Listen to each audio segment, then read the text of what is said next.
إن الحمد لله والصلاة والسلام على من لا نبي بعد أما بعد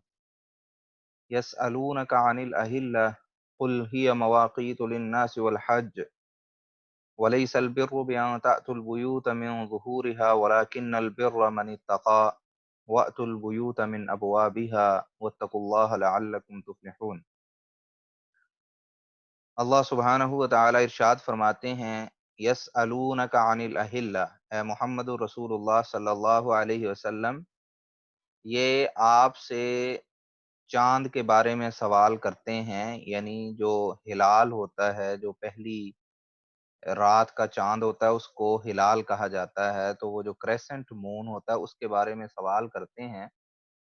قل، آپ فرما دیجئے، ہی مواقیت للناس والحج، یہ لوگوں کے لیے وقت متعین کرنے کا اور وقت کا اندازہ کرنے کا ذریعہ ہے، والحج، اور حج کے موسم اور حج کے سیزن کے بارے میں ایک ذریعہ ہے پتہ کرنے کا کہ کب حج کے مہینے شروع ہوتے ہیں۔ تو یہ جو اللہ سبحانہ و تعالیٰ نے چاند کا سسٹم بنایا ہے، سرکل بنایا ہے کہ چاند چھوٹا سا ہوتا ہے، پھر بڑا ہوتا ہے، پھر دوبارہ چھوٹا ہو جاتا ہے، غائب ہو جاتا ہے، اور پھر دوبارہ نئے سرے سے طلوع ہوتا ہے، تو اس کا مقصد لوگوں کے لیے جو اسلامی مہینے ہیں ان کی ابتدا کو طے کرنا، اور اس کے ذریعے پھر یہ جاننا کہ مثلا رمضان کب ہے، کہ وہاں پر روزے رکھنے ہیں، اور اسی طرح پھر حج کے مہینے جو ہیں وہ کب کب ہیں اور کیا کیا ان کا وقت ہے۔ تو حج کے جو مہینے ہیں وہ 3 مہینے ہیں، شوال، ذیقعد اور ذی الحجہ، یعنی کہ رمضان المبارک کے بعد والے جو 3 مہینے ہیں انہیں حج کے مہینے کہا جاتا ہے، یعنی ان مہینوں میں اگر کوئی حج کا احرام باندھنا چاہے تو وہ باندھ سکتا ہے، اس سے پہلے حج کا احرام نہیں باندھا جا سکتا۔ وَلَيْسَ الْبِرُّ بِأَن تَأْتُوا الْبُيُوتَ مِن ظُهُورِهَا، اللہ سبحانہ و تعالیٰ فرماتے ہیں کہ یہ نیکی نہیں ہے کہ تم اپنے گھروں کے پیچھے سے آؤ، یعنی کہ دیواریں پھلانگ کے، وَلَكِنَّ الْبِرَّ مَنِ اتَّقَىٰ، حقیقی نیکی تو یہ ہے کہ جو شخص متقی ہو، پرہیزگار ہو۔ تو مشرکین کیا کیا کرتے تھے کہ ان کا یہ نظریہ تھا کہ جب بندہ احرام باندھ لے تو پھر اس کو اگر بوقت ضرورت اپنے گھر جانا پڑ جائے تو وہ دروازے سے داخل نہیں ہو سکتا، بلکہ اس کو پچھلی دیوار پھلانگ کے گھر میں جانا چاہیے، دروازے سے نہیں گزرنا چاہیے احرام کی حالت میں۔ تو اللہ سبحانہ و تعالیٰ نے یہاں پہ یہ بیان کیا کہ یہ کوئی نیکی کا کام نہیں ہے، بلکہ وَأْتُوا الْبُيُوتَ مِنْ أَبْوَابِهَا، اللہ سبحانہ و تعالیٰ فرماتے ہیں کہ گھروں میں ان کے دروازوں سے داخل ہو۔ تو یہ جو رسم ہے کہ احرام کی حالت میں جو شخص ہے وہ دیواریں پھلانگ کے اپنے گھر میں جاتا ہے، وہ دروازے سے نہیں گزرتا احرام باندھنے کے بعد، یہ کوئی نیکی نہیں ہے۔ نیکی اصل میں یہ ہے کہ بندہ تقوی اختیار کرے، اس طرح کی جو فضول رسومات ہیں ان کا نیکی سے کوئی تعلق نہیں۔ وَاتَّقُوا اللَّهَ، اللہ سبحانہ و تعالی سے ڈرو اور تقوی اختیار کرو، لعلکم تفلحون، تاکہ تم کامیابی حاصل کر لو۔ وَقَاتِلُوا فِي سَبِيلِ اللَّهِ الَّذِينَ يُقَاتِلُونَكُمْ وَلَا تَعْتَدُوا، اس آیت میں اللہ سبحانہ و تعالی نے مسلمانوں کو پہلے جو ہے قتال کی اجازت دی اور اس کا حکم دیا۔ اس سے پہلے یعنی کہ مکہ میں مسلمان جو تھے وہ مظلوم تھے اور کمزور تھے، اور وہاں انہیں اس چیز سے روکا گیا تھا کہ وہ مشرکین مکہ سے قتال نہ کریں، لڑائی نہ کریں، کیونکہ اس سے الٹا فائدے کی بجائے نقصان زیادہ ہو سکتا ہے۔ تو یہاں اللہ سبحانہ و تعالیٰ نے مسلمانوں کو یہ حکم دیا کہ وَقَاتِلُوا فِي سَبِيلِ اللَّهِ الَّذِينَ يُقَاتِلُونَكُمْ، کہ اللہ کی راہ میں ان سے لڑو جو تم سے لڑتے ہیں، وَلَا تَعْتَدُوا، اور زیادتی نہ کرو۔ جب لڑائی کرنی ہے تو اس میں زیادتی نہیں کرنی، کہ جیسے کہ رسول اللہ صلی اللہ علیہ وسلم نے اس کی وضاحت کی کہ مسئلہ نہ کیا جائے، یعنی کہ اعضاء نہ کاٹے جائیں، اور اسی طرح بچوں کو، عورتوں کو، یا پراپرٹیز کو، یا درختوں کو، اس طرح کی چیزوں کو، جانوروں کو قتل نہ کیا جائے اور نقصان نہ پہنچایا جائے اس طرح کی چیزوں کو بلا ضرورت۔ تو ان اللہ لا یحب المعتدین، زیادتی کیوں نہیں کرنی؟ اس لیے کہ اللہ سبحانہ و تعالی زیادتی کرنے والوں کو پسند نہیں فرماتے۔ تو زیادتی کرنا ایک ایسا کام ہے جو اللہ سبحانہ و تعالیٰ کو ناپسندیدہ ہے، اس لیے قتال فی سبیل اللہ میں بھی زیادتی کرنے سے منع کیا گیا۔ وَاقْتُلُوهُمْ حَيْثُ ثَقِفْتُمُوهُمْ، اللہ سبحانہ و تعالیٰ فرماتے ہیں کہ جب لڑائی لگ جائے اور وہ دشمن ہیں، ان سے قتال چل رہا ہے تو وَاقْتُلُوهُمْ حَيْثُ ثَقِفْتُمُوهُمْ، تو جہاں کہیں بھی ان پہ غلبہ پاؤ، جہاں کہیں بھی تمہارے لیے پاسبل ہو، آمنا سامنا ہو جائے، تو پھر ان سے وہاں پہ قتال کرو۔ یعنی کہ وہاں سے بھاگو نہیں، بلکہ اگر دشمن سے آمنا سامنا ہو جائے تو پھر وہاں پہ ان کا مقابلہ کرو۔ وَأَخْرِجُوهُم مِّنْ حَيْثُ أَخْرَجُوكُمْ، اور ان کو وہاں سے نکالو جہاں سے انہوں نے تمہیں نکالا تھا، یعنی کہ مکہ سے مشرکین مکہ نے مجبور کیا مسلمانوں کو کہ انہیں ہجرت کر کے مدینہ کی طرف جانا پڑا، تو اب مسلمانوں کو یہ ٹاسک دیا جا رہا ہے کہ تمہاری یہ ذمہ داری ہے کہ ان سے جو انہوں نے تمہیں مکہ سے، جہاں پہ مینلی بیت اللہ ہے اور اللہ کا گھر ہے، اور پہلا اللہ کا گھر ہے جو زمین پہ بنایا گیا، اور توحید کا پہلا منبع اور پہلا مرکز جو ہے وہ بیت اللہ ہے، اور اس پہ اہل توحید کا حق ہے، نہ کہ اہل شرک کا۔ جبکہ جو اہل شرک ہیں، مشرکین ہیں، انہوں نے مسلمانوں کو وہاں سے نکال دیا ہے، تو اب مسلمانوں کو یہ ذمہ داری دی گئی کہ جس طرح انہوں نے تمہیں وہاں سے نکالا ہے، اب تمہاری یہ ذمہ داری ہے کہ تم اس چیز کے بارے میں کوشش کرو، تمہارا یہ ٹارگٹ ہے کہ اب تم نے اہل شرک کو وہاں مکہ سے نکالنا ہے۔ وَالْفِتْنَةُ أَشَدُّ مِنَ الْقَتْلِ، اور اللہ سبحانہ و تعالیٰ نے یہاں ایک پرنسپل بیان کیا کہ فتنہ قتل سے بھی زیادہ شدید اور سخت چیز ہے، کہ قتل جو ہے، یعنی کہ جب یہ کوشش کی جائے گی کہ وہاں سے جو شرک ہے اس کو ختم کیا جائے مکہ سے، اور کفار کا مقابلہ کیا جائے، تو اس کے نتیجے میں قتل و غارت ہوگی۔ تو اللہ سبحانہ و تعالیٰ فرماتے ہیں کہ انسانوں کا یہ جو قتل ہونا ہے، یہ فتنے کے مقابلے میں کم تر چیز ہے، فتنہ زیادہ سخت چیز ہے۔ تو جو کفر و شرک کا فتنہ ہے یا جو ظلم کا فتنہ ہے، وہ قتل سے بھی بڑا اور سیریس معاملہ ہے، تو اس لیے اس معاملے میں جو قتل ہے اس کی اجازت دی گئی فتنے کو قلع کما اور ختم کرنے کے لیے۔ وَلَا تُقَاتِلُوهُمْ، یہاں اللہ سبحانہ و تعالیٰ اگلے جملے میں ایک اور جو ادب ہے، ایک جو اور اصول ہے اس کو بیان کرتے ہیں کہ وَلَا تُقَاتِلُوهُمْ عِنْدَ الْمَسْجِدِ الْحَرَامِ حَتَّى يُقَاتِلُوكُمْ فِيهِ،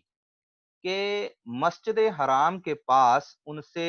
قتال نہ کرو، لڑائی نہ کرو، حتیٰ یقاتلوکم فی، یہاں تک کہ وہ کفار خود لڑائی شروع کر لیں مسجد حرام کے قریب۔ فَإِن قَاتَلُوكُمْ فَاقْتُلُوهُمْ، اگر وہ تم سے لڑیں وہاں پہ مسجد حرام کے قریب، خود وہ شروع کر دیں لڑائی، فَاقْتُلُوهُمْ، تو پھر ان کو مارو، كَذَلِكَ جَزَاءُ الْكَافِرِينَ، کیونکہ یہی کافروں کا بدلہ ہے۔ تو بنیادی طور پہ چونکہ مکہ حرم ہے، بیت اللہ حرم ہے، عزت کی جگہ ہے، وہاں پہ لڑنا جھگڑنا منع ہے، امن کی جگہ ہے،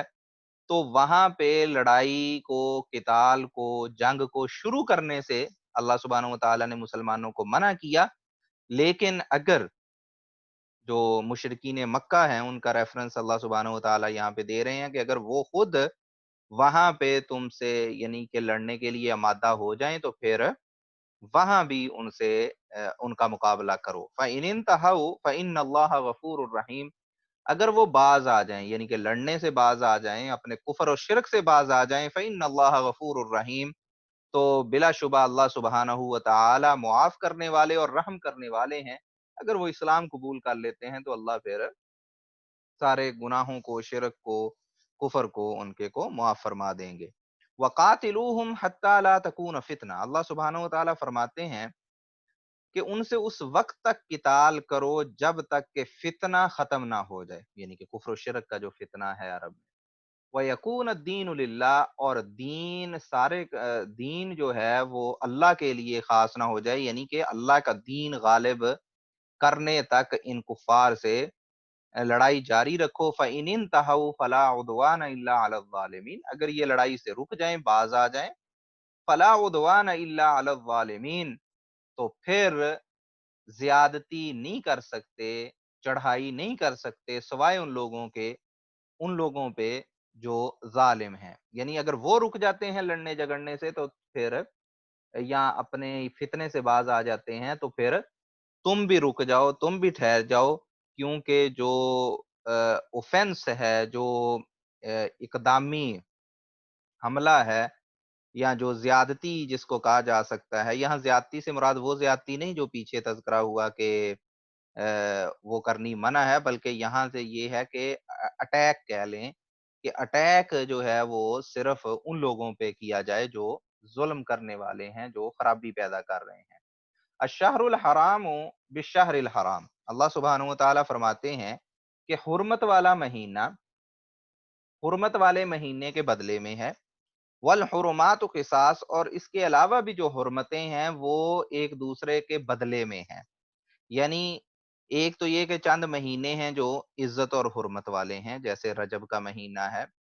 جیسے ذوالقعدہ اور ذوالحجہ کا مہینہ ہے، محرم کا مہینہ ہے، ان 4 مہینوں کو اللہ سبحانہ و تعالیٰ نے حرمت والے، عزت والے مہینے قرار دیا، اور ان میں لڑائی جھگڑا اس سے منع کر دیا گیا، اور ان دنوں میں اگر کوئی غلط کام کرتا ہے تو اس کا کہہ لیں کہ زیادہ کہہ لیں وہ گناہگار یا جرم والا ہوتا ہے، کیونکہ یہ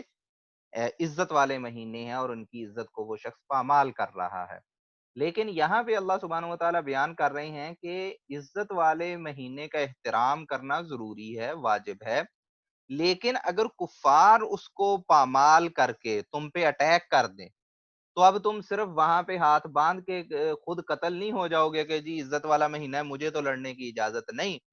اور وہ آپ پہ اٹیک کر دیں، تو اگر وہ اٹیک کر رہے ہیں، وہ لڑنے کے لیے تیار ہیں، انہوں نے مہینے کی عزت پامال کر دی ہے، تو اب آپ پہ اس مہینے کی عزت رکھنے کے طور پہ یہ واجب نہیں ہے کہ بھئی آپ نہ لڑیں، بلکہ آپ کو اپنا دفاع کرنا پڑے گا۔ اور اسی طرح جو باقی بھی حرمت والی چیزیں ہیں، جیسے اوپر بیت اللہ کا تذکرہ ہوا، یا حرمت والی جگہیں ہیں جیسے مکہ ہے، مدینہ ہے، تو وہ بھی حرمت ہے، لیکن اگر کفار اس حرمت کو پہلے پامال کر دیں تو پھر ان کا مقابلہ کرنا ضروری ہے۔ پھر اس بات کی وجہ سے ان کے مقابلے سے نہیں روکا جائے گا کہ حرمت والی جگہ یا حرمت والا مہینہ ہے۔ فَمَنِ اعْتَدَىٰ عَلَيْكُمْ فَاعْتَدُوا عَلَيْهِ بِمِثْلِ مَا اعْتَدَىٰ عَلَيْكُمْ، تو اگر کوئی ان مہینوں میں تم پہ یا ان مقدس جگہوں پہ اگر کوئی تم پہ زیادتی کرتا ہے تو فَاعْتَدُوا عَلَيْهِ، تو اس کو اس کا جواب دو اس کے برابر جتنی اس نے زیادتی کی ہے، یعنی ریٹیلیٹ کرو تم لوگ بھی، اور اس میں اپنا دفاع کرو اسی حد تک، جتنا انہوں نے اٹیک کیا اس کو ڈیفینڈ کرو۔ وَاتَّقُوا اللَّهَ وَاعْلَمُوا أَنَّ اللَّهَ مَعَ الْمُتَّقِينَ، اللہ سے ڈرو اور یہ جان لو کہ اللہ تقوی اختیار کرنے والوں کے ساتھ ہے۔ وَأَنفِقُوا فِي سَبِيلِ اللَّهِ، اور اللہ کی راہ میں خرچ کرو، وَلَا تُلْقُوا بِأَيْدِيكُمْ إِلَى التَّهْلُكَةِ، اور اپنے ہاتھوں سے اپنے آپ کو ہلاکت میں نہ ڈال لو۔ اب یہ جو جملہ ہے کہ خود اپنے لیے ہلاکت کا سامان نہ کرو، اپنے آپ کو خود ہلاک نہ کرو اپنے ہاتھوں سے، یہ ایک بڑا وسیع جملہ ہے اور اس میں بہت ساری چیزیں شامل ہیں۔ مثلا ایک تو چیز اس کا کہہ لیں کہ ظاہری معنی ہے کہ کسی شخص کو یہ اجازت نہیں ہے کہ وہ اپنے آپ کو قتل کرے یا اپنے آپ کو نقصان پہنچائے، یا بلا ضرورت کسی ایسے کام میں، کسی ایسے کھیل میں کہہ لیں، ایسا کام کرے کہ جو خام خواہ اپنے آپ کو رسک میں ڈالنے والی بات ہے، کہ مثلاً بہت ساری اس طرح کی گیمز کئی لوگ کرتے ہیں بڑی کہہ لیں کہ خطرناک حالات میں، بلا ضرورت صرف کرنے کے لیے کہ ایسی ایسی جگہ سکینگ کرنے چلے جاتے ہیں جہاں بہت زیادہ رسک ہوتا ہے بندے کے حادثے کا یا اس کے مرنے کا، تو اس طرح اگر کوئی اپنے آپ کو خطرے میں ڈالتا ہے تو وہ اس آیت کی حکم دولی کر رہا ہے کہ اس چیز سے منع کیا گیا ہے کہ انسان اپنے آپ کو بلا جواز بلا ضرورت خطرے میں نہ ڈالے، یہ کام جائز اور درست نہیں ہے۔ اسی طرح اگر کوئی بندہ بہت زیادہ کہہ لیں کہ سپیڈ سے گاڑی چلاتا ہے، اتنی سپیڈ سے کہ جو کہ ڈینجرس ہے، ڈینجرس ڈرائیونگ کرنا ہے، تو وہ جہاں دوسروں کو نقصان کا باعث بن سکتا ہے وہاں اپنے آپ کو بھی وہ نقصان پہنچانے کا سامان کر رہا ہے، تو یہ کام